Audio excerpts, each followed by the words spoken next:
నమస్తే, నా పేరు వంశీ. హెచ్ఎం టీవీ స్పెషల్ డిబేట్కి స్వాగతం, సుస్వాగతం. ఈ నెల మార్చి నెల 3న చంద్రగ్రహణం ఏర్పడుతుంది. మరో 3 రోజుల్లో సంభవించే ఈ చంద్రగ్రహణం ప్రత్యేకత ఏంటి? ఈ చంద్రగ్రహణం రోజున ఎలాంటి ప్రత్యేకతలు ఉన్నాయి? ఈ చంద్రగ్రహణం రోజున పాటించాల్సిన నియమాలేంటి, చేయాల్సిన విధి విధానాలేంటి ఇత్యాది అంశాలపై ప్రత్యేక చర్చను చేపట్టింది హెచ్ఎం టీవీ. ఈ చర్చలో పాల్గొనేందుకు 2 ప్రముఖులు మనతో ఉన్నారు. ముందుగా వారిని పరిచయం చేసుకొని ఈ కార్యక్రమంలోకి వెళ్దాం. ముందుగా డాక్టర్ వంగర రవిశంకర్ శర్మ, ప్రముఖ పంచాంగకర్త, జ్యోతిష్ పండితులు మనతో స్టూడియోలో ఉన్నారు. అలాగే జూమ్ లైవ్లో డాక్టర్ శంకరమంచి శివసిద్ధాంతి గారు లైవ్లో ఉన్నారు. నమస్కారం శంకరమంచి శివసిద్ధాంతి గారు. ముందుగా శంకరమంచి శివసిద్ధాంతి గారితో మాట్లాడదాం. శివసిద్ధాంతి గారు, ఈసారి చంద్రగ్రహణం ప్రత్యేకత ఏంటి? ఈసారి చంద్రగ్రహణం గ్రస్తోదయ చంద్రగ్రహణంగా మనకి కనబడుతోంది. అంటే చంద్రగ్రహణ సమయాన్ని కనుక చూసినట్లయితే మధ్యాహ్నం 3:20 గ్రహణము మార్చి 3వ తారీఖు మంగళవారము ఫాల్గుణ పూర్ణిమ నాడు ఈ గ్రహణం సంభవిస్తోంది. అంటే భారత కాలమాన ప్రకారంగా మధ్యాహ్నం 3:20 గ్రహణం ప్రారంభమవుతుంది. గ్రహణ మధ్యకాలాన్ని కనుక పరిశీలిస్తే సాయంత్రం 5:03 గ్రహణ మధ్యకాలం. ఇక్కడ పగటి కాలంలో ఎక్కువ సమయము ఈ చంద్రగ్రహణం ఉండబోతోంది. అంటే పగటి కాలంలో ఏర్పడేటటువంటి చంద్రగ్రహణాలకి అంత విలువ ఉండదు. కాబట్టి ఇక్కడ మనకి ఎందుకు అంటే ఇక్కడ గ్రస్తోదయంగా ఈ చంద్రగ్రహణము ఉదయిస్తోంది. అంటే చంద్రుడు 6:22 సాయంత్రము ఉదయిస్తున్నాడు. ఎట్లా? ఆల్రెడీ ఈ గ్రహణంతో ఉదయించడం జరుగుతోంది. కాబట్టి ఇది చాలా విశేషము. ఇక్కడ అనేక రకాలుగా మనకి మేలు చేకూరుతుంది. ఇక్కడ గ్రస్తోదయ చంద్రగ్రహణంలో ఇక్కడ విడుపు కాలాన్ని కనుక చూసినట్లయితే 6:47 విడుపు. ఇక్కడ ప్రధానంగా మనకి మొదటిగా వచ్చేటటువంటి డౌట్ ఏంటంటే పట్టు స్నానం చేయాలా? మధ్యాహ్నం 3:20 ఇది ఏర్పడుతోంది కదా, మరి గ్రహణ కనిపించట్లేదు కదా, గ్రహణం కనిపించినప్పుడు పట్టు స్నానం అవసరమా అంటే శాస్త్రంలో ఏం చెప్పారంటే జ్యోతిష్ శాస్త్రావగతస్య నిమిత్తత్వం తేన మేఘాద్యాచ్ఛాదనే అంధాదేశ్చ స్నానాది భవత్యేవేత్యలం వేద బాహ్యే సంలాపేన అని చెప్తోంది. అంటే జ్యోతిష్ శాస్త్రం ద్వారా, సిద్ధాంత భాగం ద్వారా గ్రహణ గణితాన్ని గనక చేసినట్లయితే మనకి ఆ ప్రారంభ సమయం వస్తుంది. ఆ సమయాన్ని తెలియడమే అదే ప్రధానమైనటువంటి జ్ఞానము.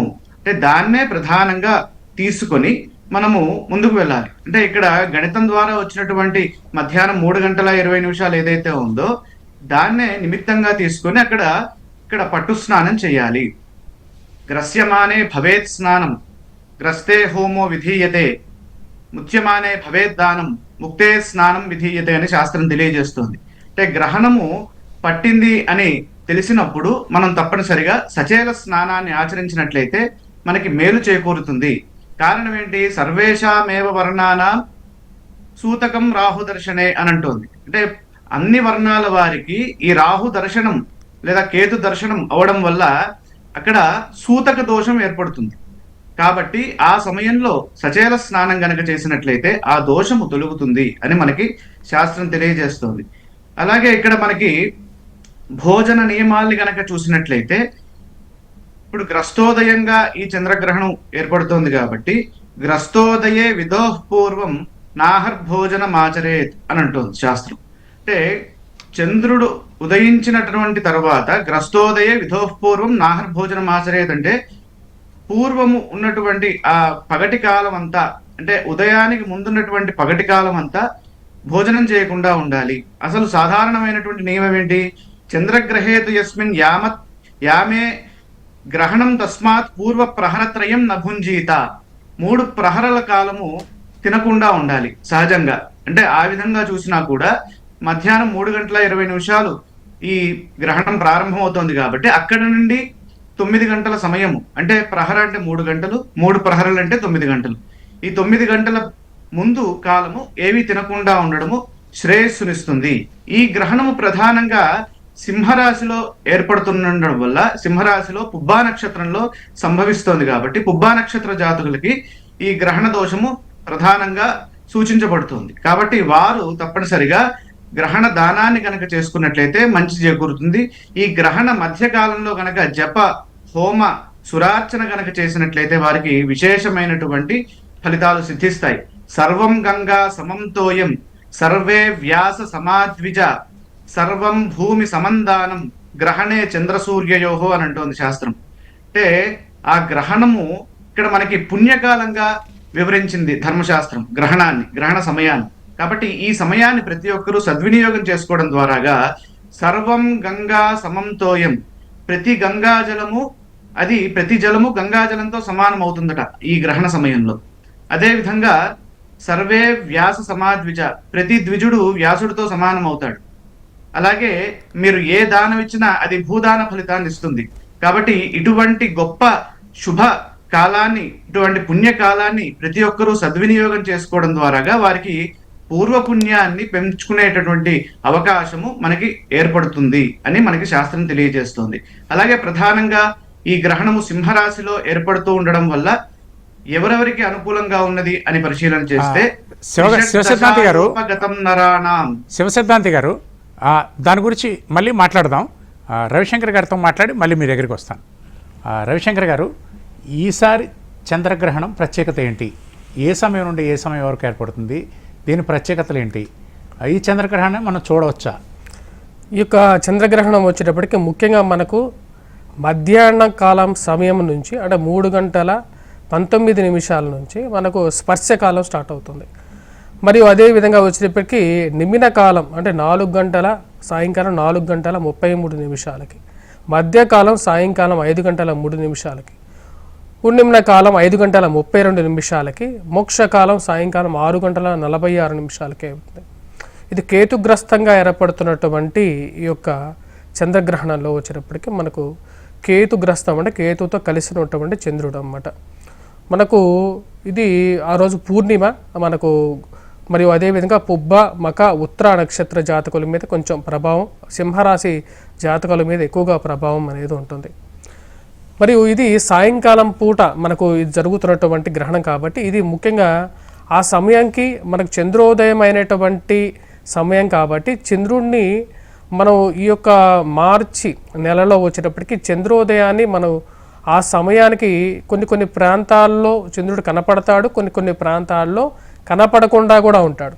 కాబట్టి చూసేటువంటి సమయం అనేది చాలా తక్కువగా ఉంటుంది. కాకపోతే గ్రహణ నియమాలు శాస్త్రం ఏం చెప్తుంది అంటే మనకు సాయంకాలం పూట జరుగుతున్నప్పటికీ కూడా అంటే గ్రస్తంగా జరుగుతుంది. అంటే సాయం సంధ్యకి మరియు అదేవిధంగా వచ్చేటప్పటికి మధ్యాహ్నానికి సాయంకాలానికి రాత్రికి మధ్యలో జరుగుతున్నటువంటి సంధి సమయంలో జరుగుతుంది. కాబట్టి అయినప్పటికీ కూడా ఈ యొక్క నియమాలని పాటించాల్సిందే. అంటే పట్టు విడుపు స్నానాలని పాటించడం, భోజన నియమాలని పాటించాలని చెప్పి శాస్త్రం చెప్తూ ఉంది.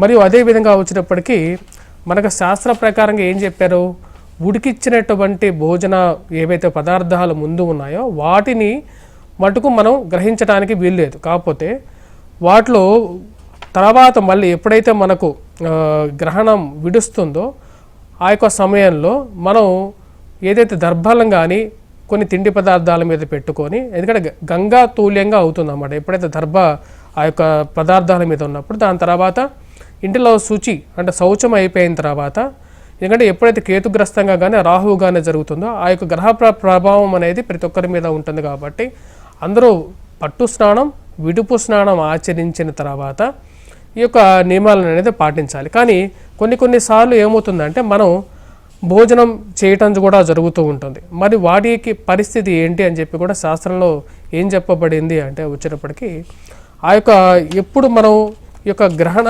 విమోచనం ఎలా జరుగుతుంది అంటే ఒకవేళ మన నియమాలను మనం పాటించలేనటువంటి పరిస్థితుల్లో మనం ఉన్నట్లయితే ఆ యొక్క గ్రహణ ప్రభావం ఎలా మనం పోగొట్టుకోవచ్చు అంటే 3 రాత్రులు మరియు అదేవిధంగా ఒకరోజు భోజనం చేయకుండా ఉన్నట్లయితే ఆ యొక్క రాత్రి అహోరాత్రులు చేయకపోతే మనకు వచ్చేటప్పటికి గ్రహణం అనేది ప్రభావం అనేది మన మీద పోతుంది అని చెప్పి శాస్త్రం చెప్పబడింది అన్నమాట. అలా లేనప్పుడు మరియు అదేవిధంగా వచ్చేటప్పటికి ఏం చెప్పబడింది అంటే చంద్ర సూర్య గ్రహణాలు భుజించినట్లయితే ఆ రోజు భుజించిన పక్షంలో 3 రాత్రుల తర్వాత కానీ 1 రాత్రి కానీ ఉపవాసం చేసినట్లయితే మనం ఈ యొక్క గ్రహణ ప్రభావం నుంచి బయటకు రావడం జరుగుతుంది. మరియు ఈ యొక్క గ్రహణ ప్రభావం అనేది వాటిలో మినహాయింపులు కూడా ఇవ్వడం జరిగింది శాస్త్ర ప్రకారంగానే. ఎవరెవరికి ఇవ్వడం జరిగిందంటే ఈ యొక్క గ్రహణ నియమాలు వృద్ధులకి చిన్నపిల్లలకి మన శాస్త్రంలోనే వారికి మినహాయింపు, ఎందుకంటే వారు తినకుండా ఉండలేరు కాబట్టి ఆ యొక్క సమయంలో వారికి మినహాయింపు ఇవ్వడం కూడా జరిగింది. వారు తినటంలో ఎటువంటి సమస్య అనేది కూడా లేదు. మరియు అదేవిధంగా ఈ యొక్క కేతుగ్రస్తంగా జరిగేటువంటి చంద్రగ్రహణ సమయంలో వచ్చేటప్పటికి చేసేటువంటి మంచి కార్యక్రమాలు, ఎందుకంటే పుణ్యకాలంగా దీన్ని చెప్పడం జరిగింది. ఈ యొక్క సమయంలో చేసేటువంటి ప్రతి ఒక్కటి దాన ధర్మాలకి కూడా ఎంతో ఫలం చాలా గొప్పగా కూడా ఉంటుంది. దీని ప్రకారంగా ఏం చెప్పారంటే ముఖ్యంగా వచ్చేటప్పటికి ఉష్ణోదక మాత్ర విషం గోదావరి మహా పుణ్య చంద్ర రాహువే సమాన్విత సూర్యేచ రాహుగ్రహస్థేన తమో భూత మహాం అదే నర్మదా ధాతో ఎస్ స్పర్శకే కృత్వ భవంతితే అని చెప్పడం జరిగింది. అదేవిధంగా వచ్చేటప్పటికి ఇక్కడ చేసేటువంటి స్నానం ఏదైతే ఉందో, అంటే ఈ యొక్క గ్రహణ సమయం తర్వాత చేసేటువంటి స్నానం కానీ పట్టు స్నానం కానీ ఎంతో గొప్పదని చెప్పడం జరిగింది. ఇక్కడ ముఖ్యంగా వచ్చేటప్పటికి గ్రహణంలో చేసేటువంటి స్నానానికి ఇంచుమించుగా వచ్చేటప్పటికి గంగా స్నానం చేసినటువంటి గొప్పతనాన్ని ఇవ్వడం జరిగింది. అదేవిధంగా గ్రహణ స్నానం ఆచరించినప్పుడు వచ్చేటప్పటికి అది కొంచెం బ్రహ్మ వైరాన్ని తో కూడినటువంటి విధానంగా ఇవ్వడం జరిగింది. ఎవరైతే గ్రహణ స్నానం చేస్తారో వారికి వచ్చినప్పటికీ సాక్షాత్తు గంగా స్నాన ఫలితాన్ని ఇవ్వడం జరిగింది. అదేవిధంగా వచ్చినప్పటికీ హోమ ఫలితాన్ని కూడా ఇవ్వడం జరిగింది. ఎప్పుడైతే గంగా ఈ యొక్క జరిగేటువంటి ఏదైతే కేతుగ్రస్తంగా జరిగేటువంటి ఈ యొక్క చంద్రగ్రహణ సమయంలో చేసేటువంటి ఒక్క మంత్ర జపమైనప్పటికీ కూడా అది 1,00,000 మంత్ర జపంతో సమానంగా కూడా దీనికి ఇవ్వడం జరిగింది. ఈ యొక్క జరిగేటువంటి కేతుగ్రస్తంగా జరిగేటువంటి చంద్రగ్రహణ సమయంలో చేసేటువంటి దానాదులు ఎంతో గొప్పవి. గంగా స్నానానికి లభించినటువంటి పక్షంలో కూడా అంటే గంగా నీటితో స్నానం చేస్తే ఎంతో గొప్ప ఫలితం. గంగా స్నానం నీరు ఎప్పుడైతే మనకు లభించదో భూమి నుంచి తవ్వినటువంటి నీటితో కూడా మనం ఈ యొక్క సమయంలో మనం స్నానం చేయొచ్చు. అదేవిధంగా బావి కానీ చెరువు కానీ పర్వతం నుంచి కానీ వచ్చేటువంటి ప్రవాహంలో స్నానం చేయొచ్చు, లేని పక్షంలో ఇంటిలో చేయొచ్చు. దేవాలయంలో ఉండేటువంటి పుష్కరంలో చేసేటువంటి స్నానానికి కూడా ఎంతో ప్రాముఖ్యత ఇవ్వడం జరిగింది. అదేవిధంగా వచ్చేటప్పటికి జలంలో వేడి నీటితో స్నానం చేయాలా, చన్నీళ్ళతో స్నానం చేయాలా అనేటువంటి కొన్ని చాలామందికి డౌట్స్ కూడా ఉంటాయి. చన్నీళ్లతో చేసేటువంటి స్నానానికి ఎక్కువగా గొప్పతనాన్ని ఎంతో ప్రాముఖ్యతను కూడా ఇవ్వడం జరిగింది అన్నమాట. ఇది మార్కండేయ పురాణంలో చెప్పబడింది. అదేవిధంగా వచ్చేటప్పటికి వీటితో పాటు ఇక్కడ ఈ యొక్క గ్రహణ సమయంలో చేసేటువంటి దానాదులు కూడా వచ్చేటప్పటికి ఎంతో గొప్పవన్నమాట. అన్నిటికన్నా స్నానంలో వచ్చేటప్పటికి సముద్ర స్నానం, విడుపు స్నానం చేయటం అనేది అన్నిటికన్నా చాలా గొప్పది.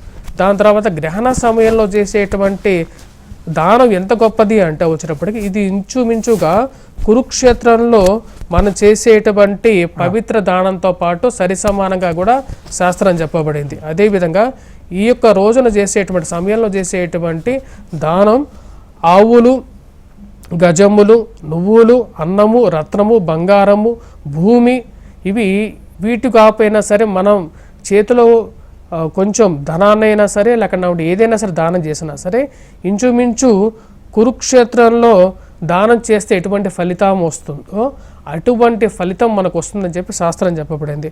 వాటితో పాటు ఈ యొక్క ముఖ్యంగా వచ్చినప్పటికీ ఈ యొక్క కేతుగ్రస్తంగా మనం జరిగేటువంటి గ్రహణ సమయంలో చేసేటువంటి జపాదులకు వచ్చేటప్పటికి మహా ఫలితాన్ని, మరియు అదేవిధంగా వచ్చేటప్పటికి కొన్ని సమయాల్లో ఈ యొక్క గ్రహణ సమయంలో చేసేటువంటి కార్యక్రమాలకి మహోత్కృష్టమైనటువంటి ఫలితం ఉందని చెప్పి మన శాస్త్రంలో చెప్పబడింది. అంతేగాని గ్రహణం అంటే ఏదో చేడగాను పీడగాను ఒకప్పుడు తెలియనటువంటి కొంతమంది చెప్పినటువంటి విషయాలను పరిగణలోకి తీసుకోవడం జరిగింది. కానీ గ్రహణం అనేది ఎంతో గొప్ప వాడుకునేటువంటి వారికి ఎంతో మంత్ర స్వీకరణలో ఎంతో గొప్పదని చెప్పడం జరిగిందన్నమాట. స్వాగతం. చంద్రగ్రహణం కార్యక్రమంలో ప్రజలకు ఎన్నో అనుమానాలు ఉన్నాయి. దాన్ని నివృత్తి చేసుకునేందుకు శంకరమంతి శివసిద్ధాంతి గారికి కొన్ని ప్రశ్నలు అడుగుదాం. శివసిద్ధాంతి గారు, మనకి ప్రజలకు ఉండే అనుమానాలు ఏంటంటే యాక్చువల్గా మనకి ఇప్పుడు చంద్రగ్రహణం మీరు చెప్తున్న సమయం ప్రకారం సాయంత్రం వేళ ఉంది. అది చాలా కొద్ది సమయం మాత్రమే ఉంది. 6 గంటల ఎంతవరకు ఉంది సార్? 47 నిమిషాల దాకా ఉంది. 47 నిమిషాల వరకు ఉంది. మనకి చంద్రోదయం ప్రారంభం అయ్యేదే 6 గంటల 30 నిమిషాలు లేదా 35 నిమిషాలు ఉంటుంది. మరి ఈ లెక్కన మనకి చంద్రుడు గ్రహణం చూసే అవకాశం ఏమాత్రమైనా ఉందా? అసలు ఎండాకాలం కాబట్టి ఇంకా లేటుగా ప్రారంభమవుతుంది, అసలు చంద్రుడు గ్రహణం చూసే అవకాశమే లేదు అంటున్నారు. కొంతమంది ఏమంటున్నారంటే ఈశాన్య రాష్ట్రాలు, వెస్ట్ బెంగాల్ లాంటి దగ్గరలో కనిపిస్తుంది తప్ప మన ఆంధ్రప్రదేశ్ తెలంగాణలో కనిపించే అవకాశమే లేదంటున్నారు. మీరేమంటారు? చాలా మంచి ప్రశ్న అడిగారండి. ఇక్కడ సంపూర్ణ చంద్రగ్రహణ స్థితి, మధ్యస్థితి ప్రధానంగా మనకి ఆస్ట్రేలియా, అదేవిధంగా మనకి న్యూజిలాండ్, జపాన్, ఆ తర్వాత ఈ అరుణాచల్ ప్రదేశ్, చైనా మొదలైనటువంటి ఈ ప్రాంతాల్లో ఈ సంపూర్ణంగా ఉన్నటువంటి స్థితిని మనం దర్శించవచ్చు. అదేవిధంగా అమెరికా ప్రాంతాల్లో కనుక చూసుకున్నట్లయితే శాన్ ఫ్రాన్సిస్కో, వాన్కవర్, తర్వాత విన్నీపెగ్, చికాగో, టొరంటో, న్యూయార్క్ మొదలైనటువంటి ప్రాంతాల్లో కూడా ఈ గ్రహణాన్ని వీక్షించవచ్చు. కేవలం ఆఫ్రికాలో మాత్రమే లేదు, మిగతా ప్రాంతం అంతా ఏదో కొద్దిగా ఎంతో కనిపిస్తుంది.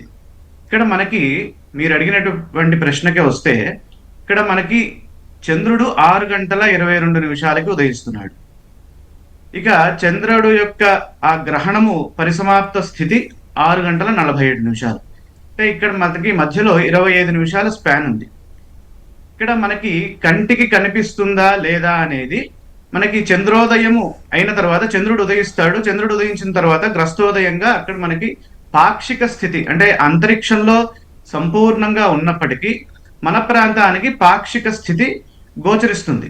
అందుకనే మనకి ధర్మశాస్త్రాల్లో చాలా ముందుగానే ఇలాంటి సిచ్యువేషన్స్ వస్తాయని ఋషులు బాగా ఆలోచించి ముందుగానే మనకి చెప్పారు. ఏం చెప్పారంటే, తేన మేఘాధ్యాచ్ఛాదనే అంధాదేశ్చ స్నానాది భవేత్యేవేత్యలం వేద బాహ్య సంలాపేన అని చెప్పారు. అంటే ఇప్పుడు ఒక్కోసారి మనకి గ్రహణం సంభవిస్తుంది.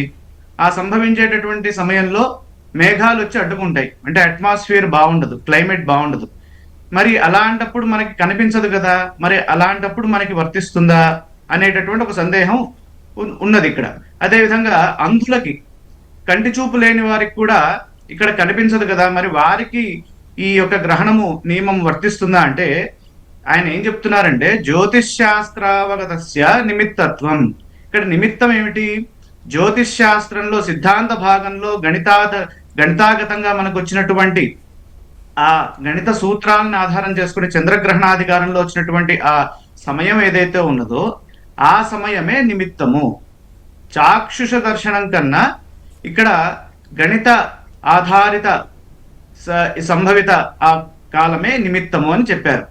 కాబట్టి జ్యోతిష్ శాస్త్రం ద్వారా గ్రహణం ఉందని తెలియడమే మనకి స్నానాదులకి కారణము. కాబట్టి మేఘాలు అడ్డు వచ్చిన కంటి చూపు లేని అంధులకైనా సరే ఆ సమయము పుణ్యకాలమే అవుతుంది. వేద విరుద్ధమైన మాటలు ప్రమాణం కావు. అంటే గ్రహణం కనిపిస్తేనే మనకి చెయ్యాలి అంటే, మనకి ఆల్రెడీ ఉదయించింది. అంటే చంద్రుడు ఒకవేళ ఉదయించని పక్షంలో అసలు మనకు గ్రహణమే లేనట్టు.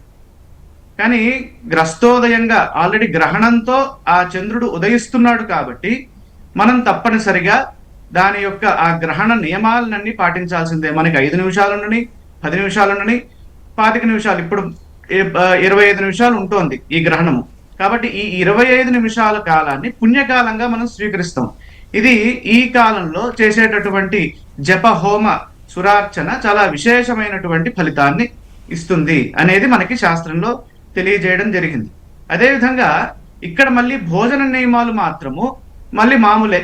అంటే ఆ గ్రహణ ప్రారంభ సమయం నుండి, అంటే మధ్యాహ్నం 3 గంటల 20 నిమిషాలకి ప్రారంభమవుతుంది కాబట్టి ఆ సమయం నుండి 3 ప్రహరల కాలము మనం తినకుండా ఉండాలి. ఇది ఎవరికి? బాగా ఆరోగ్యవంతులకి మాత్రమే ఈ నియమాన్ని చెప్పారు.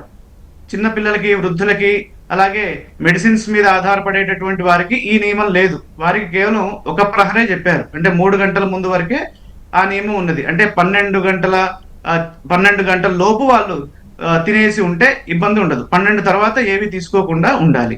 అది వారికి నియమం. ఇక మరి ఈ చంద్రగ్రహణంలో వస్తోంది కదా, మరి ఆ రోజు హోలీ పండుగ కూడా ఉంది కదా అనేటటువంటి సందేహం కూడా ఉంటుంది. ఇక్కడ హోలీ పండుగ అనేది ధర్మశాస్త్ర రీత్యా 3వ తారీఖే వచ్చినప్పటికీ ఆ రోజు గ్రహణము అంటే ఉత్సవాదులు ఏవి చేయకూడదు కాబట్టి, గ్రహణ సమయంలో హోలీ అంటే ఉత్సవం కాబట్టి మరుసటి రోజు అంటే మార్చి 4వ తారీఖు కానీ లేదా మార్చి 2వ తారీఖు 6 గంటల లోపు కానీ, అంటే మార్చి 3 6 గంటల ఉదయం 6 గంటల లోపు కానీ లేదా మార్చి 4వ తారీఖు కానీ ఈ ఉత్సవాన్ని రంగులు చల్లుకోవడం జరుపుకోవడం ద్వారాగా వారికి శ్రేయస్సు కలుగుతుంది. మార్చి 3 మాత్రం చేసుకోకూడదు. కానీ ధర్మశాస్త్ర రీత్యా పండగ నిర్ణయం మాత్రం మార్చి 3 వచ్చింది. కానీ మనకి ఇక్కడ అడ్డేం వచ్చింది, ఇక్కడ సూతకం వచ్చింది, సూతక దర్శనం ఏర్పడింది రాహు దర్శనం అవడం వల్ల, కేతు దర్శనం అవడం వల్ల. కాబట్టి దీన్ని దృష్టిలో పెట్టుకుంటే ఇది చాలా బాగా చర్చించాల్సిన తర్కం ఇది. కారణం ఏంటంటే ఒక పక్క పండగ నిర్ణయం అయింది కానీ మనకి ఇబ్బంది వచ్చింది. అంటే మీకు సాధారణ భాషలో చెప్పాలంటే ఒక శుభకార్యాన్ని ఒకళ్ళు నిర్ణయించుకున్నారు, ఆ శుభకార్యానికి వారి ఇంట్లో ఏదో సూతకం వచ్చింది, అప్పుడు ఏం చేయాలి, ఆ సూతకంలో ఆ శుభకార్యం చేయకూడదు. అలాంటి సిచ్యువేషన్ ఇప్పుడు ఏర్పడింది. ఇప్పుడు మార్చి 3వ తారీఖు నిర్ణయం అయింది హోలీ పండుగ, కానీ ఇక్కడ సూతక దోషం ఏర్పడింది కదా, కేతువు యొక్క దర్శనం వస్తుంది కదా. కాబట్టి కేతు దర్శనం అయినప్పుడు మనము ఆ సందర్భంలో ఆ కాలాన్ని, ఆ పుణ్యకాలాన్ని దేవతారాధనకే వినియోగించాలి అనేది మనకి శాస్త్రంలో చెప్పారు. అలాగే ఆబ్దికాదులు కూడా గ్రహణం తర్వాతనే పెట్టాలనేది కూడా నియమం ఉన్నది. కాబట్టి 6 గంటల 47 నిమిషాల తర్వాతనే మనము మిగతా కార్యక్రమాల్లో ముందుకు వెళ్ళాలి. ఇక శుభకార్య నిర్వహణ కూడా కేవలం ఇది పాక్షికంగానే కనిపిస్తోంది కాబట్టి ముందు ఒక రోజు తర్వాత ఒక రోజు విడిస్తే సరిపోతుంది.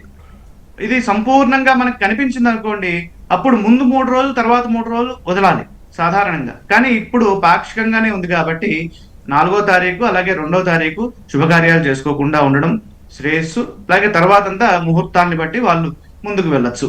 ఇది దాని యొక్క సారాంశం. అంటే మీరు చెప్తున్న దాని ప్రకారం హోలీ మార్చి 4న చేసుకోవాలా? అవునండి, హోలీ మార్చి 4వ తారీఖు జరుపుకోవాలి. అంటే పండగ 3వ తారీఖు నిర్ణయం అయింది కానీ సూతకం ఏర్పడుతుంది కాబట్టి 4వ తారీఖు జరుపుకోవాలి. ఓకే, అద్భుతమైన విషయాలు చెప్పారు శంకరమంచి శివ గారు. రవిశంకర్ గారు, ఇప్పుడు చంద్రగ్రహణం మనకి మార్చి 3న ఏర్పడుతుంది. అయితే ఆ రోజు గర్భిణీలు పాటించాల్సిన నియమాలు ఏంటి, ఇక వృద్ధులు తీసుకోవాల్సిన నియమాలు ఏంటి, మామూలుగా మిగతా వారికి ఎలాంటి నియమాలు పాటించాలి, గ్రహణం అయిపోయినాక చేయాల్సిన కార్యక్రమాలు ఏంటి? ఈ యొక్క గ్రహణ సంబంధితమైనటువంటి విషయాల్లో ముఖ్యంగా వచ్చేటప్పటికి శౌచం అంటే మన ఇంట్లో ఎప్పుడైతే ఎవరైతే మరణిస్తే ఇటువంటి పరిస్థితి ఏర్పడుతుందో దాన్ని శౌచం అంటారు అన్నమాట. అంటే ముఖ్యంగా వచ్చేటప్పటికి అందరూ ఆహార నియమాల్లో కూడా శాస్త్రం ఏం చెప్పిందంటే ఇందా చెప్పిన విధంగానే ఎవరైతే గర్భిణీలు లేకపోతే చిన్నపిల్లలు లేకపోతే ఎవరైతే ముఖ్యంగా ఈ యొక్క మందుల మీద ఎక్కువగా ఆధారపడి జీవిస్తుంటారో మరి వాటితో పాటు చిన్నపిల్లలు ఉంటారు, వారు తినలేకుండా ఉండేటువంటి పరిస్థితి ఉంటుంది కాబట్టి వారికి మినహాయింపు ఇవ్వడం జరిగింది. కానీ మిగతా వారు మటుకు ఈ యొక్క గ్రహణ నియమాలను పాటించాలి. ముఖ్యంగా ముందు అంటే గ్రహణం సంభవించేదానికన్నా ముందుగా కూడా వచ్చేటప్పటికీ 3 యామాలు, తర్వాత ఒక 3 యామాలు, అంటే పట్టు ముందు 3 యామాలు, తదుపరి 3 యామాలుగా కూడా శాస్త్రంలో కొన్ని శాస్త్రాలు చెప్తూ ఉన్నాయన్నమాట. తద్వారా వచ్చేటప్పటికి విడుపు తర్వాత కూడా వచ్చేటప్పటికి 3 యామాలు వదిలినట్లయితే మంచిది. ఆ తర్వాత వచ్చేటప్పటికి పట్టు స్నానం అంటే ముందుగా వచ్చేటప్పటికి ఇక్కడ పాలు, మజ్జిగ, పెరుగు, నెయ్యి, వాటితో పాటు పండిన పదార్థాలు ఇవన్నీ కూడా ఇంట్లో ఉండేటువంటివే. వీటిలో ముఖ్యంగా వచ్చేటప్పటికి మనం ఎప్పుడైతే వీటన్నిటిని పడేయలేనటువంటి పరిస్థితిలో ఉన్నప్పుడు వాటిలో దర్భాలం కానీ ఉంచినట్లయితే ఆ యొక్క దోషం ఏదైతే ఉందో ఆ దోషాన్ని నివృత్తి అవుతుంది. తర్వాత మళ్ళీ వాటిని మనం వాడుకోవడానికి కూడా పనికొస్తుంది అన్నమాట. అదేవిధంగా వచ్చేటప్పటికి మనం వండినటువంటి ఆహారం అంటే ఏదైతే పక్వమైనటువంటి ఆహారం ఇంట్లో ఏదైతే వండుతామో పొయ్యి మీద ఆ యొక్క ఆహారాన్ని గ్రహణ సంబంధానికి ముందుగానే మనం అంటే మనకు సాయంకాలం అవుతున్నట్లయితే మనం 12 కన్నా ఇంకా ముందుగానే తినేసేసి దాని తర్వాత అంటే అపరాహ్న కాలం కన్నా ఇంకా ముందుగానే తినేసిన తర్వాత ఎప్పుడు దాని తర్వాత ఇంక తినకూడదు, అంటే ఎంటీ స్టమక్లో ఉంటే మంచిది. కానీ ఇవన్నీ పాటించినట్లయితే ఒకవేళ తినాల్సినటువంటి పరిస్థితి ఏర్పడింది. ఒకవేళ మనం ఉండలేము ఆకలికి, చాలామంది ఈ రోజుల్లో జిహ్వ చాపల్యం ఎక్కువ కాబట్టి తినాల్సినటువంటి పరిస్థితి వస్తే మటుకు తర్వాత 3 రోజుల పాటు 3 రోజులు ఉన్న తర్వాత 4వ రోజున కనీసం ఒక్క రోజు అయినా సరే అంటే ఉపవాసం ఉన్నట్లయితే మటుకు ఈ యొక్క గ్రహణ దోషం అనేది నివృత్తి అవుతుంది అని చెప్పి శాస్త్రం చెప్పింది. ఇప్పుడు గర్భిణీలు ఉన్నారు, గర్భిణీలకి ఆ యొక్క సమయంలో అంటే సాయంకాలం పూట అవుతుంటుంది కాబట్టి ఆ యొక్క సమయంలో కొంచెం ఈ యొక్క గ్రహణ నియమాలను పాటిస్తే మంచిది. పాటించాల్సిన అవసరం లేదు అనేటువంటి వారు కూడా, వితండవాదం చేసేటువంటి వారు కూడా ఉన్నారు. పాటించాల్సిన అవసరం లేదు అనుకునేటువంటి వారికి మనం ఏమి చెప్పలేము. కానీ శాస్త్రం ఏం చెప్తుంది అంటే కొన్ని ఏదైనా కీడు జరుగుతుందని చెప్పి శాస్త్ర ప్రకారంగా చెప్పినప్పుడు వాటిని పాటిస్తే మంచిదైనప్పుడు పాటించడమే మంచిది. మరియు అదేవిధంగా వచ్చినప్పటికీ చిన్నపిల్లలు అయితే మటుకు భోజనాది కార్యక్రమాలలో ఎక్కువగా నియమాలు పాటించాల్సినటువంటి అవసరం అయితే లేదు. మరి ముఖ్యంగా వచ్చినప్పుడు విడుపు స్నానం అనేది ఇక్కడ కొన్ని డౌట్స్ అందరికీ ఉంటాయి అన్నమాట. ఇప్పుడు రజస్వల అవుతుంటుంది, రజస్వల సమయంలో ఈ నియమం పాటించాలా వద్దా అనేటువంటి ఒకటి విషయం కూడా చాలామందికి వస్తూ ఉంటుంది అన్నమాట. కానీ రజస్వల అయినటువంటి వారు కూడా పాటించాలని చెప్పి శాస్త్రం చెప్తుంది. రజస్వల అయినటువంటి వారికి కూడా వీటి నుంచి ఎటువంటి మినహాయింపు అనేది లేదు. అందరూ కూడా వచ్చేటప్పటికీ ఈ యొక్క ఏవైతే రాహుగ్రస్తంగా కానీ కేతుగ్రస్తంగా కానీ, రాహుదోషమైనా సరే రాహుగ్రస్తంగా జరుగుతున్న సూర్యగ్రహణాలు కానీ కేతుగ్రస్తంగా జరుగుతున్నటువంటి చంద్రగ్రహణాలు కానీ నియమాదులు మటుకు అందరూ పాటించాలి. ముఖ్యంగా స్త్రీలు కానీ లేకుండా ఉంటే ఎవరికైతే హెల్త్ బాగుండదో వాళ్ళు షార్ప్ ఆబ్జెక్ట్స్ ఏవైతే ఉన్నాయో అవి కొంచెం దూరంగా పెట్టుకోవటం అనేది కూడా మంచిదిగా చెప్పడం జరుగుతుంది. ఎందుకంటే అది మెంటల్గా చంద్రగ్రస్తంగా వచ్చేటప్పటికి చంద్రుడు మనసు జాతహ అంటారు కాబట్టి చంద్రుడు మనస్సుని ఎక్కువగా భ్రమింపజేసేవాడు కాబట్టి ఆ యొక్క షార్ప్ ఆబ్జెక్ట్స్ దూరంగా పెట్టుకోమని చెప్పి శాస్త్రరీత్యా చెప్తారు. అద్భుతంగా వివరించారు రవిశంకర్ గారు. శివసిద్ధాంతి గారు, గ్రహణ సమయం ఎంతో అత్యుత్తమమైనదని మన జ్యోతిష్ శాస్త్రం ప్రకారం తెలుస్తుంది. మరి ఆ సమయాన్ని ఎలా సద్వినియోగం చేసుకోవాలి? ప్రార్థనలు, స్తోత్రపారాయణలు, దేవుడిని నామస్మరణ మేలు చేస్తాయా? సరిగా శాస్త్రం కూడా అదే చెప్పింది. జప, హోమ, సురార్చన ఇవి చేయాలి. ఇక్కడ మనకి స్నానము ఎప్పుడు చేయాలి? గ్రస్యమానే భవేత్ స్నానం.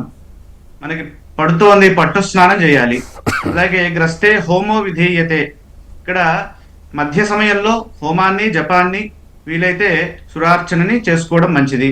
అలాగే ముక్తి సమయంలో ముక్తి స్నానము, అలాగే దానము ఇవి చేయాలి. ఇక్కడ ప్రధానంగా ఇక్కడ అవకాశం ఉంటే నేను కొన్ని శ్లోకాలు చదువుతాను. అది ఆ సమయంలో ప్రతి ఒక్కరూ ఈ గ్రహణ నివారణ పరిహార శ్లోకాలు కనుక ఇప్పుడు చెప్పేవి కనుక చదువుకున్నట్లయితే విశేషమైన ఫలితాలు ఉంటాయి. ఇంకా ఆ సమయంలో మీరు అడిగినట్టుగా వారి ఇష్టదేవత నామాన్ని చదువుకోవడం కానీ, అలాగే విష్ణు సహస్రనామాన్ని చదువుకోవడం కానీ, అలాగే శ్రీ సూక్తము, పురుష సూక్తము ఆ సమయంలో చేసేటటువంటి ఏ పూజ అయినా 1000 కోట్ల రెట్ల ఫలితాన్ని ఇస్తుంది, పుణ్యాన్ని మనకి సముపార్జన చేస్తుంది అని మనకి శాస్త్రం తెలియజేస్తోంది. ఈ సమయంలో గ్రహణ సమయంలో ఈ శ్లోకాలు చదువుకుంటే గ్రహణ దోషం తొలగుతుంది. ప్రధానంగా ఇది ఉబ్బా నక్షత్రంలో సింహరాశిలో సంభవిస్తోంది కాబట్టి ఈ సింహరాశిలో వారికి కాస్త ఇబ్బందిని సూచిస్తోంది. అలాగే కన్యారాశి వారికి కూడా అనుకూల ఫలితాన్ని ఇవ్వట్లేదు. కారణం ఏంటంటే ద్వాదశ స్థానం కన్యారాశికి అవుతోంది ఈ గ్రహణ స్థానము. అదేవిధంగా మకర రాశి వారికి అష్టమ స్థానం అవుతోంది. ఇక వృషభ రాశి వారికి చతుర్థం అవుతోంది. ఈ ప్రధానంగా ఈ 4 రాశి వారికి కాస్త అధమ ఫలితం సూచిస్తోంది కాబట్టి వారికి ఈ గ్రహణ నివారణ శ్లోకాన్ని చదివినా వారికి విశేషమైన ఫలితాలు సిద్ధిస్తాయి. అది ఏమిటంటే ఓం ఇంద్రో నలో దండధరశ్చ రక్షః రాచేతసో వాయు కుబేర శర్వాః మజ్జన్మరుక్షేమరాశి సంస్థే సూర్యోపరాగం శమయంతు సర్వే యోసౌ వజ్రధరో దేవః ఆదిత్యానాం ప్రభుర్మతః సహస్రనయనః శక్రః గ్రహపీడాం వ్యపోహతు ముఖం యః సర్వదేవానాం సప్తార్చి రమితద్యుతిః చంద్రసూర్యోపరాగోత్థాం అగ్నిః పీడాం వ్యపోహతు యః కర్మ సాక్షి లోకానాం యమో మహిషవాహనః చంద్రసూర్యోపరాగోత్థాం గ్రహపీడాం వ్యపోహతు రక్షో గణాధిపः సాక్షాత్ ప్రళయానలసన్నిభః ఉగ్రః కరాలో నిరురతిః గ్రహపీడాం వ్యపోహతు నాగపాశధరో దేవః సదా మకరవాహనః వరుణో జలలోకేశో గ్రహపీడాం వ్యపోహతు యః ప్రాణరూపో లోకానాం వాయుః కృష్ణమృగः ప్రియः చంద్రः చంద్రసూర్యోపరాగోత్థాం గ్రహపీడాం వ్యపోహతు యోసౌ నిధిపతిర్దేవః ఖడ్గశూలధరో వరః చంద్రసూర్యోపరాగోత్థ కలుషం మే వ్యపోహతు యోసౌ శూలధరో రుద్రః శంకరో వృషవాహనః చంద్రసూర్యోపరాగోత్థాం దోషం నాశయతు ధ్రువం. ఇది గ్రహణ పీడా పరిహార శ్లోకము. ఇది 8 శ్లోకాలతో ఉంటుంది. దీన్ని గనక చదువుకున్న ఆ సమయంలో విన్న వారికి ఆ గ్రహణ పీడ పరిహారం అవుతుంది. ఇక ఇది ప్రధానంగా సింహరాశిలో సంభవిస్తోంది కాబట్టి ఈ సింహరాశిలో సంభవిస్తున్నటువంటి కాలంలో త్రిషడ్ దశాయోపగతం నరాణాం స్యాత్ గ్రహణం రవీంద్వోహో అని అంటుంది.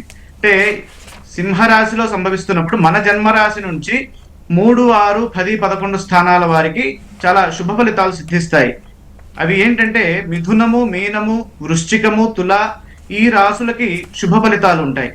అలాగే ద్విసప్త నందేషుచ మధ్యమంచ అంటే 2, 5, 7, 9 రాసులు అంటే మన జన్మరాశి నుండి కనుక చూసుకున్నట్లయితే కర్కాటక, మేష, కుంభ, ధనుస్సు రాసులకి మధ్యమ ఫలితాలు.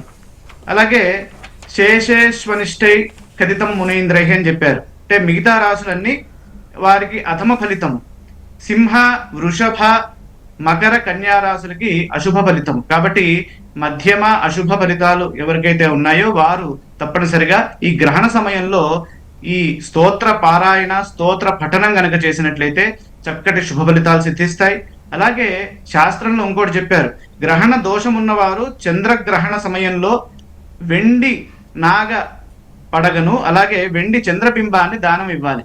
చాలా మందికి డౌట్స్ వస్తాయి, ఇది బంగారంతో ఇవ్వాలా, వెండితో ఇవ్వాలా? ఇక్కడ డౌట్ ఏం లేదు, చంద్రుడికి సంబంధించింది కాబట్టి వెండి నాగపడిగా వెండి చంద్రబింబము దీన్ని దృష్టిలో పెట్టుకోవాలి. అది ఏ విధంగా దానం ఇవ్వాలి అని అంటే ఈ శ్లోకాన్ని చదువుతూ ఇవ్వాలి. తమో మయ మహాభీమ సోమ సూర్య విమర్దన హేమతారా ప్రధానేన మమ శాంతి ప్రదో భవ విధుంతుదనమస్తుభ్యం సింహికా నందనాచ్యుత దానేనానేన నాగస్య రక్షమాం వేదజాద్భయాత్. ఈ మంత్రాన్ని చదువుతూ కనుక దానం ఇచ్చినట్లయితే వారికి ఆ గ్రహణ సంబంధమైనటువంటి దోషము తగ్గుతుంది. అలాగే ఈ గ్రహణ ఫలితాలు ఎప్పటి వరకు అనంటే మళ్ళీ వచ్చేటటువంటి నెక్స్ట్ గ్రహణం ఎప్పుడైతే మనకి సంభవిస్తుందో మన ప్రాంతంలో ఆ వచ్చేటటువంటి గ్రహణం వరకు ఈ గ్రహణ ఫలితాలు అనేవి వర్తిస్తూ ఉంటాయి అని గమనించాలి.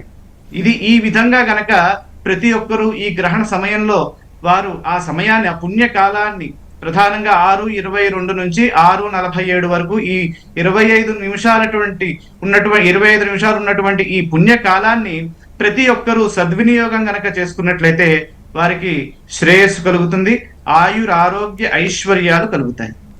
అద్భుతంగా వివరించారు శివ గారు, రవిశంకర్ సిద్ధాంతి గారు. ఇప్పుడు గ్రహణం ఎంతో విశేషమైనది, ఆ సమయంలో చేసే తర్వాత చేసే దానాలు ఎంతో విశేషమైనవి అని ఇంతకుముందు మీరు చెప్పారు. ఎలాంటి దానాలు చేయాలి, జపతపాలు ప్రభావం మనకి ఎంతవరకు ఉంటుంది, ఆ తర్వాత చేసే గ్రహణ సమయం తర్వాత ఆలయాలకు వెళ్తే ఎలాంటి ప్రభావం ఉంటుంది?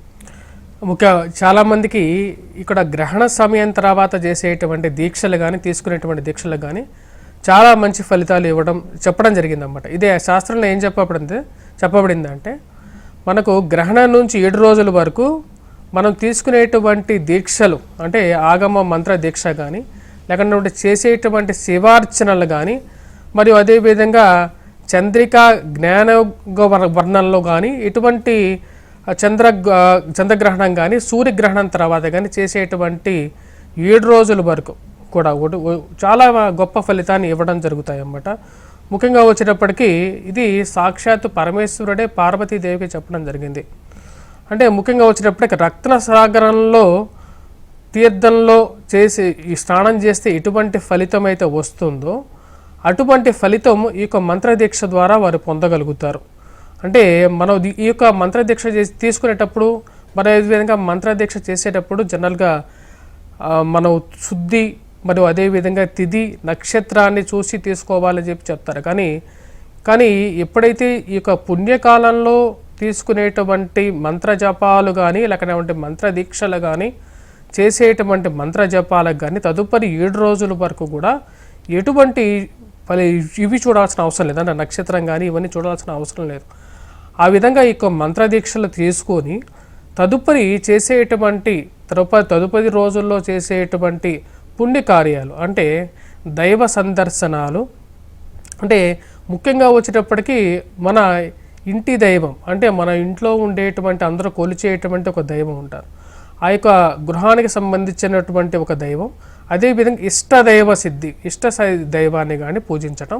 దాని తర్వాత మీకు గ్రహ గోచార రీత్యా జరిగేటువంటి అనర్థాలు కానీ ముందుగా తెలుసుకున్నట్లయితే, అంటే ఇప్పుడు మనకు కేతుగ్రస్తంగా జరుగుతుంది కాబట్టి కొన్ని రాసుల వారికి ముఖ్యంగా సింహరాశి వారికి ప్రభావం అనేది ఎక్కువగా ఉంది.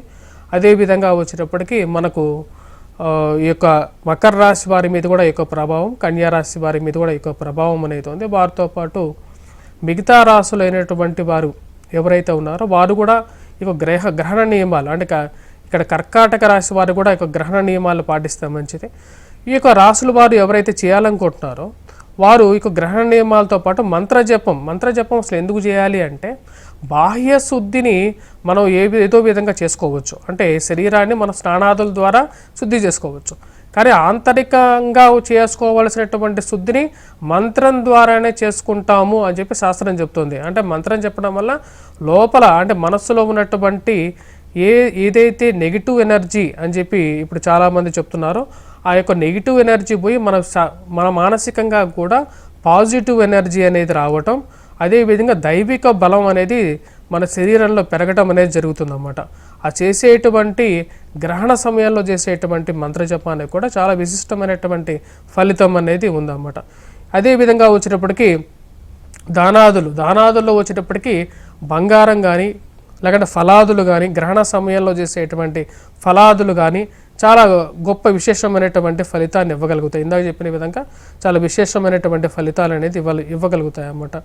అదేవిధంగా వచ్చేటప్పటికి ఈ యొక్క సూర్యగ్రహణంలో మనం సూర్యగ్రహణం కానీ చంద్రగ్రహణం కానీ ముఖ్యంగా వెండిని అంటే చంద్రుడు మనస్కారకుడు కాబట్టి చంద్రుడిని మనం వెండిని దానం చేయటం ద్వారా నాగపడగని ఇందాక చెప్పిన విధంగానే నాగపడగని దానం చేసినట్లయితే దోష నివారణ అనేది జరుగుతుంది. మరియు అదేవిధంగా గోచార రీత్యా కూడా మనం బియ్యాన్ని మనం ఈజీగా ఇవ్వగలిగింది అందరికీ దొరికేటువంటిది బియ్యం. ఆ బియ్యాన్ని వాటితో పాటు మనం ఇక వెండి నాగపడగని కానీ అక్కడ ఉండేటువంటి దగ్గరలో ఉన్నటువంటి దేవాలయాల్లో దానం చేసేసి మనం ధనం రూపేణా ఇవ్వలేకపోతే ధనం కూడా ఇవ్వగలిగితే ఇవ్వటం, లేకపోతే ఈ యొక్క చిన్న నియమాలను పాటించి దాని తర్వాత శివాభిషేకం చేసుకోవటం అనేది ఉత్తమమైనటువంటి ఫలితాలు కూడా ఇవ్వగలుగుతుంది. శంకరమంచి శివ గారు, ఇప్పుడు దానం గురించి మీరు రవిశంకర్ గారు చెప్పారు, బంగారం వెండి దానం గురించి చెప్తున్నారు. ఈ బంగారం వెండి ధరలు ఎంత పెరిగాయో మీకు తెలియంది కాదు. ఇప్పుడున్న పరిస్థితుల్లో బంగారం వెండి దానం చేయలేని వారికి మీరేమైనా సులభమైన పరిష్కారాలు ఏమైనా చెప్తారా? ఇంకా వేరే రకంగా ఏమైనా పరిహారాలు చేసుకునే అవకాశం ఉందా? బంగారం వెండి అనగానే కిలోలు ఇవ్వమని కాదండి. ఇక్కడ వెండి ఇక్కడ ప్రధానంగా వెండి దానము 100 రూపాయల వెండి కూడా అది దానం కిందకే వెళ్తుందిగా. మీరు చిన్న సైజు ఆ వెండి బిల్లని కనుక తీసుకొని దానంగా ఇస్తే అది వెండి దానం కిందకే వెళ్తుంది. ఆ విధంగా మనం ఆలోచించాలి. ప్రధానంగా ఇక్కడ ఈ విషయాన్ని కనుక చూసినట్లయితే ఈ గ్రహణ సందర్భంలో అనేక మందికి ఇందాక మనం అనుకున్నాం ఈ గ్రహణ మధ్యకాలంలో మనము జపము హోమము చేయాలి అని. మరి ఏం సంకల్పం చెప్పి చేయాలి? ఇప్పుడు ఇందాక దోషం ఉన్నటువంటి వారు ఏ సంకల్పం చెప్పుకోవాలి అనేది కూడా కీలకమైనటువంటి ప్రశ్న చాలా మందికి. ఇక్కడ సింహరాశౌ ఉబ్బా నక్షత్రే పూర్వ ఫల్గుని నక్షత్రే కేతుగ్రస్త పాక్షిక చంద్రగ్రహణ సమయే సంప్రాప్త సర్వారిష్ట శాంత్యర్థంచ మమ జన్మరాశివశాత్ చతుర్థ్యాధి అరిష్ట స్థాన స్థిత సూచిత సర్వారిష్ట ప్రశాంతి పూర్వక ఏకాదశ స్థాన స్థిత పాక్షిక చంద్రగ్రహణ సూచిత శుభఫలావాప్త్యర్థం శ్రీ విష్ణు సహస్రనామ పారాయణం కరిష్యే. ఇక్కడ నేను విష్ణు సహస్రనామం చెప్పాను, మీరు ఏ పారాయణ అయితే చేస్తారో ఆ పారాయణని అక్కడ తెలిపి ఆ సంకల్పాన్ని చేసినట్లయితే ఆ గ్రహణ ఫలితం సిద్ధిస్తుంది. సంకల్పం లేకుండా చేసినటువంటి ఆ పూజ మనకి అంత ఫలితాన్ని ఇవ్వదు. కాబట్టి ఈ సంకల్పం ప్రధానంగా చేసుకోవాలి. అలాగే గాయత్రి మహామంత్ర జపం కూడా ఈ సందర్భంలో చేయొచ్చు. గాయత్రి మహామంత్ర జపం కరిష్యే, ఈ విధంగా సంకల్పం చెప్పుకొని చేయాలి. ఈ సందర్భంలో చేసేటటువంటి దానము ఎటువంటి ఫలితాన్ని ఇస్తుందంటే ఇక్కడ మనకి స్నానం దానం తపశ్రార్థం అనంతం రాహు దర్శనే అని తెలియజేస్తుంది. మీరు ఎంత ఇచ్చినా, ఒక చిన్న యాపిల్ పండు ఇచ్చినా అది గొప్ప అనంతమైనటువంటి ఫలితాన్ని ఇస్తుంది. అంతేగాని ఇప్పుడు కేజీ వెండి ధర 3 లక్షల దగ్గర ఉంది కాబట్టి కేజీ ఇవ్వాలేమో అని కాదు. ఇక్కడ మనకి 100 రూపాయలు వెండి ఇచ్చినా అది వెండి దానమే, 10 రూపాయలు వెండి ఇచ్చినా వెండి దానమే.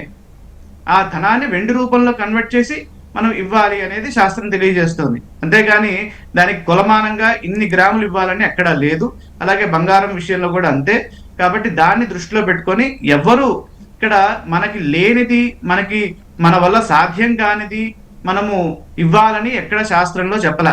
మనకి యోగ్యత ఉన్నది, భగవంతుడు మనకి ఇచ్చాడు, మనకి ఆ స్థితి ఉన్నది, అప్పుడే మనము ఆ దానాలని వాటిని మనం చేయాలి. అంతేగాని మనకి మన దగ్గర లేదు కానీ ఇక్కడ దోషం వచ్చింది కాబట్టి మనం లోన్ తీసుకొని మనం దానం చేయమని కాదు. ఇక్కడ మనకి ఎంత మనం ఏ దానం చేసినా మళ్ళీ ఆ దానం గురించి ఆలోచించొద్దు అంటాడు శాస్త్రంలో. అంటే దానం ఇచ్చేసిన తర్వాత మళ్ళీ దాని గురించి మనం ఆలోచన చేయకూడదు. కాబట్టి మీరు కొద్దిగా ఇవ్వండి, ఆ ఇచ్చేది మనస్ఫూర్తిగా ఇవ్వండి, అది మీకు అనంత కోటి పుణ్య ఫలితాన్ని ఇస్తుంది. ఇప్పుడు చెప్పినటువంటి ఆ సంకల్పాన్ని చెప్పుకొని మీరు చేసేటటువంటి ఆరాధన కూడా విశేషమైనటువంటి ఫలితాన్ని ఇస్తుంది. అద్భుతంగా వివరించారు శివసిద్ధాంతి గారు. రవిశంకర్ గారు, ఇప్పుడు మనం ఈ సంకల్పాలు లేకపోతే మీరు చెప్పే పూజా విధానం, దానం ఇవన్నీ చేయలేని వారికి ఇంకా ఏమైనా పరిహారాలు ఉన్నాయా? దైవనామస్మరణ సింపుల్గా చేసుకొని కూడా మనం అంతే ఫలితాన్ని పొందొచ్చా? ఇప్పుడు ఎవరైతే ఇటువంటి దానాలు చేయలేము, మా దగ్గర అటువంటి వసతి లేదు, లేకపోతే ప్రయాణంలో ఉన్నారో, లేకపోతే అటువంటి పరిస్థితులు కొన్ని ఎప్పుడైతే ఏర్పడతాయో ఆ యొక్క దోష నివారణ అనేది ఇందా చెప్పిన విధంగా దోషం అనేది తగ్గిపోతుంది. 3 రోజుల తర్వాత ఉపవాసం చేసిన తర్వాత అంటే తినాల్సినటువంటి పరిస్థితి ఏర్పడినా సరే తగ్గిపోతుంది. అదేవిధంగా వచ్చేటప్పటికి స్నాన జపాదులు వచ్చేటప్పటికి చిన్న చిన్న మంత్రాలు కూడా, అంటే ఇప్పుడు మనకు చంద్రుడి గురించి కానీ లేకపోతే మనం అది కూడా చేయలేము, లేకపోతే విష్ణు సహస్రనామం కూడా వినలేము, కనీసం వినగలుగుతాం కదా. మనం ఇప్పుడు మంత్రం చెప్పలేకపోయినప్పటికీ కూడా మన చెవులు ఉన్నాయి కాబట్టి ఆ చెవుల ద్వారా ఈ రోజుల్లో ఉన్నటువంటి డిజిటల్ మీడియాలో మనకు మంత్ర జపాలు వినేటువంటి ఒక సౌలభ్యం అనేది చాలా ఎక్కువగా ఉంది. కాబట్టి ఆ యొక్క మంత్ర జపాన్ని తెలుసుకోవటం, లేకపోతే ఓం నమ శివాయ అని చెప్పి పంచాక్షరి మంత్రాన్నో, లేకపోతే నారాయణ మంత్రాన్ని అష్టాక్షరి మంత్రాన్నో జపించుకోవటం, లేకుంటే అమ్మవారి ఇష్టమైతే శ్రీమాత్రే నమః అని చెప్పి అనుకోవటము, చిన్న మంత్రాన్నైనా సరే ఇష్టదేవత మంత్రాన్ని జపించుకున్నా సరే సరిపోతుంది చెప్పి శాస్త్రం చెప్తుంది. అంటే ఈ యొక్క పుణ్య ఫలితం అనేది చాలా గొప్పది. అంటే అశ్వమేధ యాగానికి సంబంధించినటువంటి ఫలితాన్ని ఇస్తుంది. అంటే మంత్ర జపం పుణ్యకాలంలో చేసేటువంటి ఫలితం అనేది చాలా గొప్పది. కానీ చేయలేనటువంటి పరిస్థితులు, అంటే ఆ యొక్క సమయంలో అందరూ మేలుకునే ఉండే సమయమే, ఎందుకంటే సాయంకాలం పూట కాబట్టి ఆ యొక్క సమయంలో అంటే మంత్రం చెప్పలేనటువంటి పరిస్థితిలో ఉన్నప్పుడు మనకి ఇష్టదైవం ఎవరైతే ఉంటారో మనస్సులో మనం ఎప్పుడైతే ఎవరినైతే తలుచుకుంటూ ఉంటామో, అంటే ప్రతి ఒక్కరి ఏదో ఒక దైవాన్ని తలుచుకుంటూ ఉంటారు కాబట్టి ఆ యొక్క దైవాన్ని తలుచుకున్నా సరే కనీసం ఒక 10 సార్లు అయినా సరే 11 సార్లు అయినా సరే మన వల్ల ఎన్నిసార్లు అవుతుందో అన్నిసార్లు తలుచుకున్నా సరే సరిపోతుంది.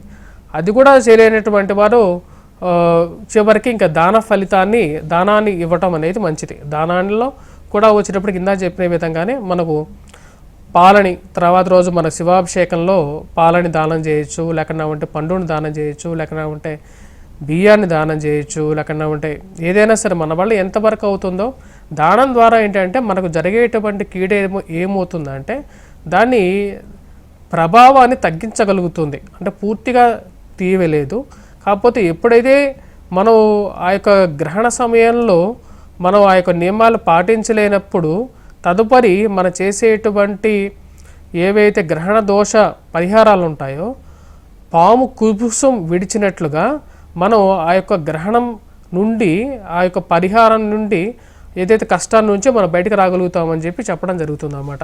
కాబట్టి ఆ చిన్న చిన్న పరిహారాలే చాలా ఈ రోజుల్లో చేయలేనటువంటివంటూ మనసే ఏదైనా దేనికైనా మూలం. ఏదైనా మనసులో మనం బలంగా అనుకుంటే అది చేయగలుగుతాం. అది కూడా వచ్చి వెంబడినే చేయాల్సినటువంటి అవసరం కూడా లేదు. తదుపరి రోజు తర్వాత 7 రోజుల్లో కూడా చేయొచ్చు.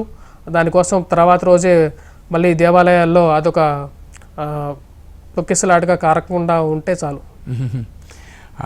అద్భుతంగా వివరించారు రవిశంకర్ గారు.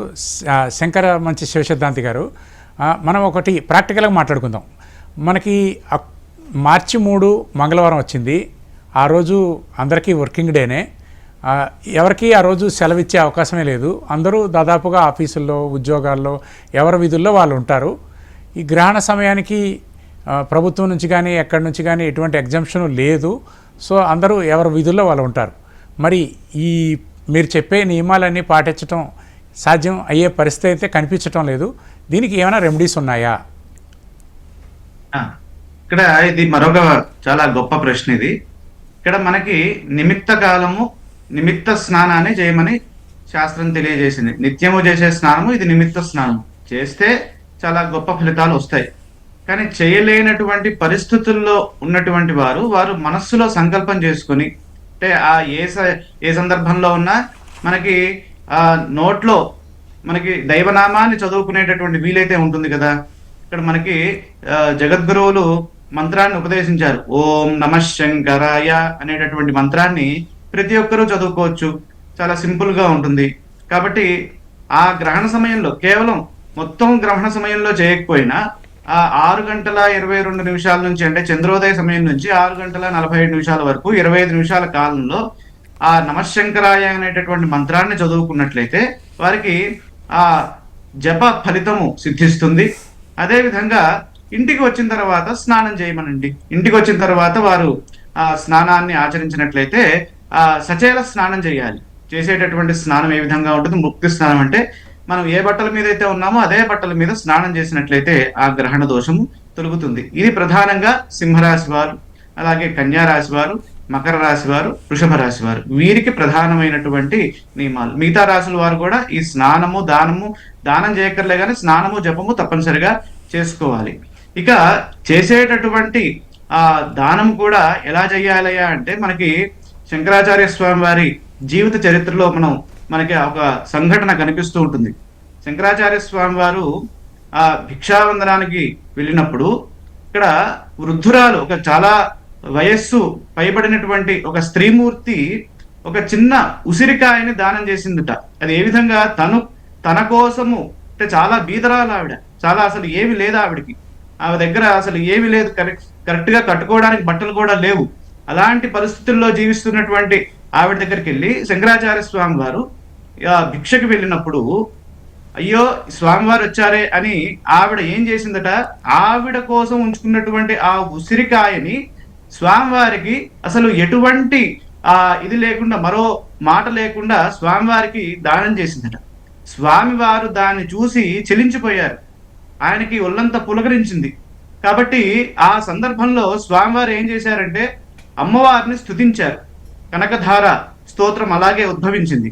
కాబట్టి ఆ అమ్మవారు ఆ సందర్భంలో ఆ బీదరాలిపై చాలా విశేషమైనటువంటి ఐశ్వర్యాన్ని ప్రసాదించినట్టుగా మనకి శాస్త్రాలు తెలియజేస్తున్నాయి. ఇదంతా ఏంటంటే నిర్మలమైనటువంటి దానము. మనం ఎప్పుడైతే నిర్మలంగా దానాన్ని కనుక చేశామో అప్పుడు మనకి సంపూర్ణమైనటువంటి ఫలితము. అక్కడ చేసింది ఏంటి? చిన్న ఉసిరికాయ పెద్ద ఇదే కాదు, కానీ ఆవిడ నిర్మలత్వం. భగవంతుడి దగ్గర మనకు కావాల్సింది నిర్మలత్వం. అదేవిధంగా మనం ఆఫీస్లో ఉన్నామా, బండి మీద ఉన్నామా, అదంతా సెకండరీ. మనం నిర్మలంగా మనము భగవంతుడి యందు భక్తి, తర్వాత ఆ దైవము యందు గౌరవము కనుక చూపినట్లయితే భగవంతుడు కూడా సేమ్ అదే విధంగా మనకి ఫలితాన్ని ఇస్తాడు అని దృష్టిలో పెట్టుకోవాలి. ఆ సందర్భంలో చేయలేని పక్షంలో అది గ్రహణం పూర్తయిన తర్వాత మీకు ఎప్పుడైతే వీలవుతుందో ఆ సమయంలో ఈ విధంగా నేను చేయలేకపోయాను కాబట్టి మనము ఆ ప్రాయశ్చిత్తాన్ని చేసుకొని ఆ గ్రహణ సమయంలో చేయలేనటువంటి ఆ స్థితిని మళ్ళీ ఇంటికి వచ్చిన తర్వాత ఆ స్నానాన్ని ఆచరించవచ్చు, ఇబ్బంది ఏమి లేదు. ఇక్కడ మనకి ప్రధానంగా మనస్సు ముఖ్యము. మనస్సు నిర్మలమైనటువంటి మనస్సుతో చేసేటటువంటి ఏ పనైనా మనకి దిగ్విజయాన్ని ఇస్తుంది. ప్రతి ఒక్కరికి ఆ ధ్యానం చేసేటటువంటి సమయం అయితే ఉంటుంది కాబట్టి ఆ ధ్యానము మనము ఆ జప సమయాన్ని కనుక సద్వినియోగం చేసుకున్నట్లయితే ఆ పుణ్యకాలం యొక్క విశేషమైనటువంటి పుణ్యాన్ని మనము తీసుకోవచ్చు, దాన్ని మనము సద్వినియోగం చేసుకోవచ్చు. లేదు మనకి ఆ టైంలో ఏదో కాల్స్ ఉన్నాయండి, యుఎస్ కాల్స్ ఉన్నాయంటే ఇక మనము మనస్సులో మననా త్రాయతే ఇది మంత్ర అనంది కాబట్టి మనస్సులోనే మనము బుద్ధి ద్వారా బయటికి చెప్పకుండా మంత్రాన్ని లోపలే ఎవరికి వినపడకుండా మన మనస్సులో ఆ మంత్రం ఎప్పుడు నిరంతరము జపిస్తూ ఉన్నట్లయితే కూడా అది విశేషమైన ఫలితాన్ని ఇస్తుంది. కాబట్టి ప్రతి ఒక్కరూ దీన్ని గమనించాలి. మనం చేసేటటువంటి దానమైన జపమైన ఏదైనా సరే, ఇప్పుడు స్నానం చేయమన్నారు కాబట్టి వెళ్ళేసి మనం ఏదో చేసేసిన సముద్ర స్నానం చేయమన్నారు కాబట్టి మనం రైలు బుక్ చేసుకొని సముద్రం దగ్గరికి వెళ్ళిపోయి స్నానం చేయమని కాదు. దగ్గరగా ఉన్నటువంటి ఆ అవకాశం ఉన్న వారు చేయడం ద్వారా వారికి ఎక్కువ ఫలితాలు వస్తాయి. ఒకవేళ మనకి ఆ ఫలితాన్ని పొందాలి అంటే వెళ్ళడంలో తప్పేం లేదు, కానీ తప్పనిసరి ఖచ్చితంగా ఇది చెయ్యాలి అనేది శాస్త్రంలో ఎక్కడా లేదు. శాస్త్రంలో కూడా ఆ స్నాన నియమాలు కూడా చెప్పారు, అలాగే జప నియమాలు కూడా చెప్పారు. ప్రతిదానికి మనకి ఆల్టర్నేటివ్ అనేది శాస్త్రంలో చెప్పడం జరిగింది కాబట్టి ఆ విధంగా మనం ముందుకు వెళ్తే సరిపోతుంది. ఇక మనకి బయట ఎక్కడ గంగ దొరకలేదు, ఇంట్లోనే ఆ సమయంలో మనకి ఆ గ్రహణ సమయంలో ప్రధానంగా ప్రతి జలము గంగతో సమానం అవుతుంది కాబట్టి ఇంట్లోనే గంగే యమునే కృష్ణే గోదావరి సరస్వతి నర్మదే సింధు కావేరి యోజలేస్మిన్ సన్నిధిం కురు అని మంత్రం చెప్పి ఆ జలాన్ని సంప్రోక్షణ చేసుకొని ఆ జలంతో కనుక స్నానం చేసినట్లయితే వారికి గంగా స్నాన ఫలితం లభిస్తుందని శాస్త్రంలోనే చెప్పిందిగా. మరి అట్లాంటప్పుడు ఇంకా ప్రత్యేకంగా మనం రైలు వేసుకొని వెళ్ళక్కర్లా. అదే విధంగా ఇక్కడ ఆఫీస్లో ఉన్న వారు కూడా అదే విధంగా సంకల్పం చేసుకుని అక్కడ నీరు కనుక్కున్నట్లయితే చల్లుకోవాలి. అక్కడ ఇప్పుడు చెప్పినటువంటి మంత్రాన్ని తీసుకొని ఓం ఆపోహిష్టామ యోగవస్థాన ఊర్జే దధాదన మహేరణ ఇచక్షసే యోగ శివతమోరసస్తస్య భాజయతే హనః ఉషతీరివ మాతరః తస్మా అరంగమామభో యస్య క్షయాయ జన్వథ ఆపో జనయథాచనః అనేటటువంటి ఆ సంప్రోక్షణ మంత్రంతో చల్లుకున్నా కూడా స్నాన ఫలితమే సిద్ధిస్తుంది అని మనం గమనించాలి. ఇక్కడ ఆ సమయంలో చేయలేని పరిస్థితుల్లో ఎవరేం చేస్తారు, అందుకనే మనకి వృద్ధులకు కూడా నియమాలు చెప్పారు, అలాగే మెడిసిన్స్ మీద ఆధారపడేటటువంటి వారికి కూడా నియమాలు చెప్పారు. ఇన్ని సడలింపులు ఉన్నాయి, ఇన్ని సడలింపులు ఉన్నా కూడా మనము ఏ సడలింపులో కూడా మనము ఆచరించము అని అంటే అది వారి యొక్క యోగ్యతకి వదిలేయడమే. అలా కాకుండా మనం ఈ సమయాన్ని తప్పనిసరిగా మనం సద్వినియోగం చేసుకున్నట్లయితే చాలా చక్కటి శుభ ఫలితాలు సిద్ధిస్తాయి. కారణం ఏంటంటే ఇక్కడ విశేషమైనటువంటి పుణ్యాన్ని సముపార్జన చేసేటటువంటి కాలము. మనం ఏ దానం చేసినా చేసినా అది పుణ్య కోటి ఫలితాన్ని ఇస్తుంది కాబట్టి దీన్ని దృష్టిలో పెట్టుకొని ప్రతి ఒక్కరూ ఆ కాలాన్ని సద్వినియోగం చేసుకోవడం ద్వారా మేలు చేకూరుతుంది. చివరిగా మాట్లాడుకుందాం. రవిశంకర్ గారు, ఈ హెచ్ఎంటీవీ ప్రేక్షకులకి మీరు చివరగా ఈ చంద్రగ్రహణం సందర్భంగా మీరు చేసే సూచనలు ఏంటి, కొంచెం క్లుప్తంగా చెప్పండి. చంద్రగ్రహణ నియమాలని చాలా చాలా హెచ్ఎంటీవీ యాజమాన్యం చాలా మంచి నిర్ణయం తీసుకుంది. ఎందుకంటే చంద్రగ్రహణం మీద ఎన్నో అపోహలు అనేవి ఉంటాయి. గ్రహణం అనగానే వచ్చేటప్పటికి హేతుబాధలు వచ్చేటప్పటికి ఏదో అంటే హైందవ ధర్మాన్ని కించపరచడానికే ముందుగా రావటం, గ్రహణం అంటే ఏదో ఇదవుతుంది అని చెప్పి హైందవులు ఎక్కువగా భయభ్రాంతులు గురి చేస్తున్నారు సమాజాన్ని అని చెప్పి వారేదో తిని అన్నీ చేస్తూ ఉంటారు. కానీ గ్రహణంలో శాస్త్ర ప్రకారంగా చెప్పినటువంటి నియమాలు శాస్త్రరీత్యానే పాటించాల్సినటువంటి నియమాలని క్లియర్గా వివృతంగా చెప్పడం జరిగింది. అంటే గ్రహణ సమయాన్ని పుణ్యకాలాన్ని ఎలా వాడుకోవాలి, మరియు అదేవిధంగా గ్రహణాల లక్షణాలు ఏంటి, మరియు అదేవిధంగా గ్రహణానికి పూర్తిగా ముందు తెలుసుకున్న తర్వాత దాన్ని ఆచరించడం అనేది మంచిది. ఏదైనా మనిషి జీవితంలో ముందుకు వెళ్ళటానికే శాస్త్రాల్లో ఎన్నో మంచి విషయాలు చెప్పడం జరిగింది. ఈ యొక్క ఆ, గ్రహణంలో భయభ్రాంతులు గురవ్వాల్సినటువంటి పరిస్థితి అయితే లేదు.